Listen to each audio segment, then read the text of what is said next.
महाविकास आघाडीची गत आम्ही इंडिया आघाडीसारखी होऊ देणार नाही.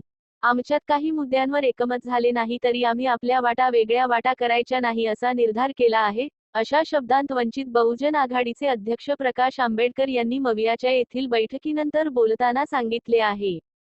महाविकास आघाडीतील काँग्रेस, राष्ट्रवादी काँग्रेस, शरद पवार गट, शिवसेना, ठाकरे गट व वंचित बहुजन आघाडी या घटक पक्षांची शुक्रवारी मुंबईतील ट्रायडंट हॉटेलात बैठक झाली.